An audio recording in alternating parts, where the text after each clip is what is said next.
कहानी का नाम जंगल की समझदार लोमड़ी।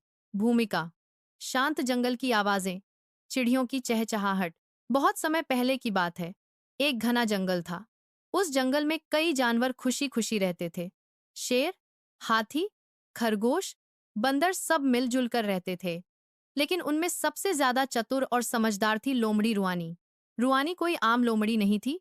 वह बहुत होशियार और शांत स्वभाव की थी। जब भी जंगल में कोई समस्या आती, सभी जानवर रुआनी से सलाह लेते। संकट की शुरुआत। एक दिन जंगल में अफवाह फैल गई कि पास के गांव से शिकारी आने वाले हैं। सभी जानवर डर गए। हाथी चिंटू बोला, हमें तो जल्दी से भाग जाना चाहिए। खरगोश जिल्ली बोली, नहीं, हमें कहीं छिप जाना चाहिए। सभी जानवर घबरा गए। लेकिन रुआनी ने सबको शांत किया। डरने की जरूरत नहीं है, उसने कहा, हमें मिलकर कोई हल निकालना होगा। योजना बनती है। रुआनी ने एक योजना बनाई। उसने सब जानवरों को उनके हुनर के अनुसार काम दिया। हाथी चिंटू पेड़ गिराकर रास्ता रोकने लगा। बंदर टिंकू ऊंचे पेड़ों से निगरानी रखने लगा। खरगोश चिल्ली और उसके दोस्त जमीन में सुरंग खोदने लगे ताकि बच्चे जानवरों को छिपाया जा सके। और खुद रुआनी पास के गांव गई एक चालाक योजना के साथ। रुआनी की चालाकी।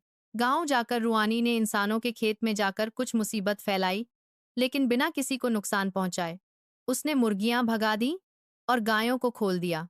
गांव वाले परेशान हो गए और सोचने लगे, जंगल में तो जानवर ही इतने चालाक हैं। अगर हम वहां गए तो नुकसान हमारा ही होगा। उन्होंने फैसला किया, जंगल नहीं जाएंगे, खुशियां लौटती हैं। रुआनी जंगल लौटी और देखा कि सब जानवर अपनी अपनी जिम्मेदारी निभा रहे थे। जब उसने सबको बताया कि गांव वाले अब नहीं आ रहे, तो जंगल में खुशी की लहर दौड़ गई। सभी जानवरों ने रुआनी की समझदारी की तारीफ की। शेर राजा ने कहा, रुआनी, तुमने साबित कर दिया कि बुद्धि ताकत से ज्यादा जरूरी है। उस दिन से रुआनी न सिर्फ समझदार मानी गई, बल्कि जंगल की सलाहकार भी बन गई।